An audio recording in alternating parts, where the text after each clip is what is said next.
Welcome to the Get Fit Guys quick and dirty tips to slim down and shape up. My name is Ben Greenfield. I'm the Get Fit Guy, and in today's episode, you're going to learn the truth about cardio before weights or weights before cardio, especially when it comes to fat loss. Now, it's been over a year since I published the episode, What's Best for Fat Loss? Cardio Before Weights or Weights Before Cardio.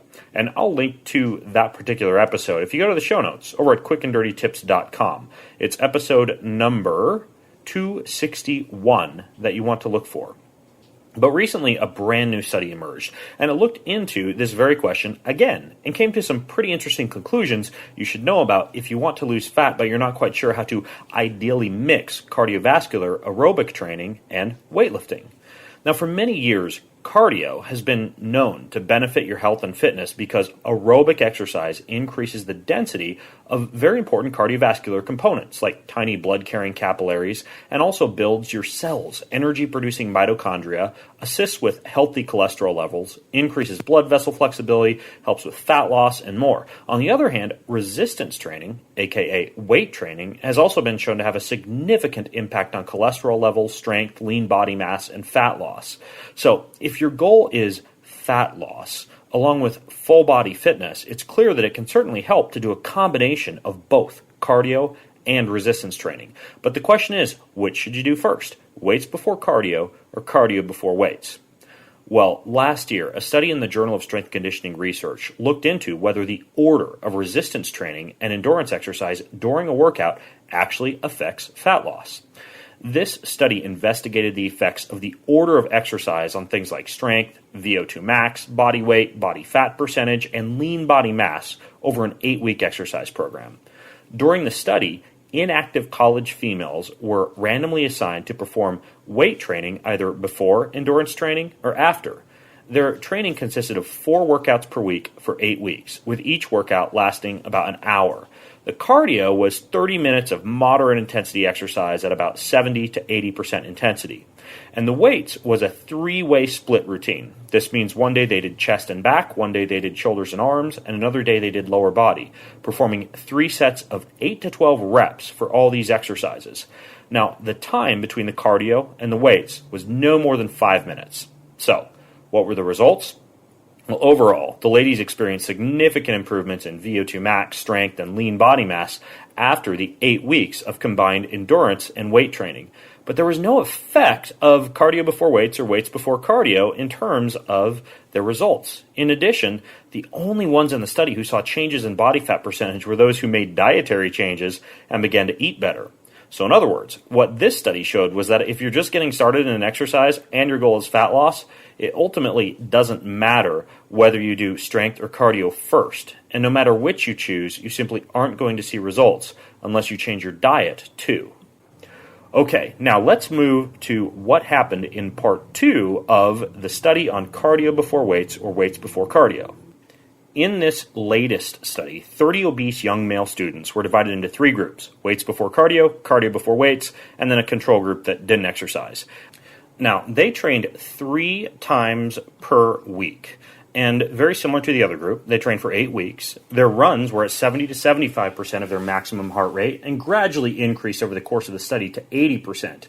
Their weight training was 3 sets of 8 repetitions using 5 different exercises: leg extensions, leg curl, tricep pushdowns, bench press, and pull downs. They gave them, similar to the other study, 5 minutes between weights and cardio, or cardio and weights, depending on which group they were in. They then measured leptin, which is a marker of appetite and fat-burning regulation, testosterone, cortisol, and body fat. So the results showed there were no significant differences for testosterone. Cortisol significantly increased with training in all groups, no surprises there. There were significant decreases in leptin and testosterone to cortisol ratio after 8 weeks of training in both of the training groups, and those are just signs that both groups had an enhanced fitness response from a hormonal standpoint, and both groups also had a significant decrease in body fat, but the weights before cardio group came off slightly better in every single tested study outcome, including the fat loss. So, this means that the research tells us so far that women seeking fat loss and just getting started in an exercise program don't need to worry about weights before cardio or cardio before weights because it doesn't matter. And in men, it appears things are slightly skewed in the favor of weights before cardio. But what if you're an experienced exerciser and not an inactive college female subject or a young obese male student? In that case, I'd still recommend weights before cardio. Why? Well, first, weight training requires a great amount of attention paid to proper biomechanics and form. So if you lift improperly because you're all tuckered out from that treadmill jaunt prior to your weight training, you can increase your risk of injury.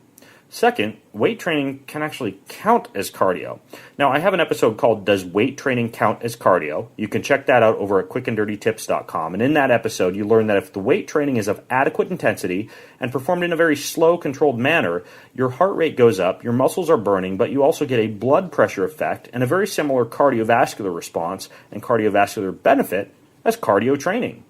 Now, finally, if you do have time to spare, you could also do cardio, and as I described in another episode called Fat Loss, Cardio versus Weights, you learn that a combination of cardio and weights is ideal for fat loss because you get the calorie burning benefits of the cardio combined with the metabolic and lean muscle boosting benefits of weight training.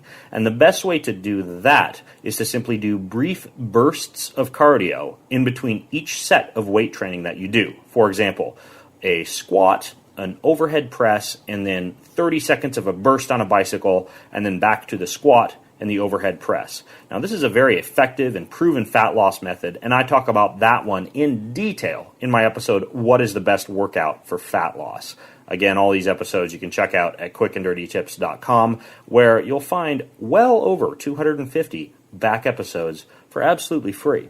Now, if you have more questions or comments about cardio before weights or weights before cardio, head over to facebook.com/getfitguy.